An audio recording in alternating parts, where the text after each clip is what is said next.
కారణం ఏంటంటే మా ఇంట్లో 3 పోర్షన్లు ఉన్నాయి. పైన పోర్షన్ మీటర్స్ మాత్రం కరెంట్ బిల్ బాగా వస్తుంది. గత 5-6 నెలలతో కరెంట్ బిల్ బాగా వస్తుంది. ఇంతకుముందు అలా లేకుండే 200 వచ్చేది ఇప్పుడు 800 చిల్లర అట్లా వస్తుంది. సో దాన్ని మీకు తొందరగా పరిష్కరి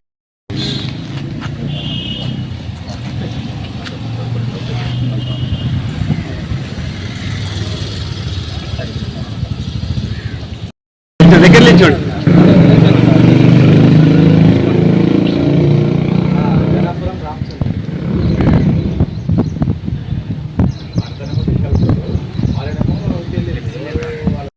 మేము తెలంగాణ ప్రభుత్వం నుంచి ఇచ్చిన మీటర్ని ఉపయోగిస్తున్నాము.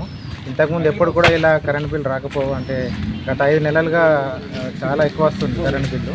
ఇంతకుముందు 200 అట్లా వచ్చేది, ఇప్పుడు 800 చిల్లర అట్లా వస్తుంది. సో దాన్ని తొందరగా సార్కి ఏఈ గారికి నేను ఒక లెటర్ రాయడం జరిగింది. ఇవాళ అది తొందరగా పరిష్కరిస్తారని కోరుకుంటున్నాను.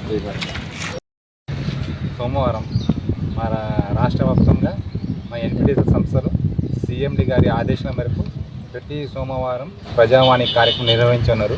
సెక్షన్ లెవెల్లో, సబ్ డివిజన్ లెవెల్లో, ఈఆర్ లెవెల్లో, డివిజన్లో. దాని అనుసంధానంగా మేము ఈ రోజు నుంచి మొదటి సోమవారం లెక్కేసుకొని ఇక నుంచి ప్రతి నెల ప్రతి సోమవారం ప్రజావాణి కార్యక్రమం ఉంటుంది.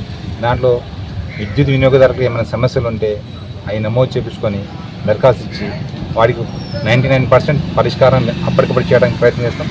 కొద్దిగా టెక్నికల్ ప్రాబ్లం అంటే ఒక వారం 10 రోజుల్లో అన్ని సమస్యలు పరిష్కరిస్తాం. ఇప్పుడే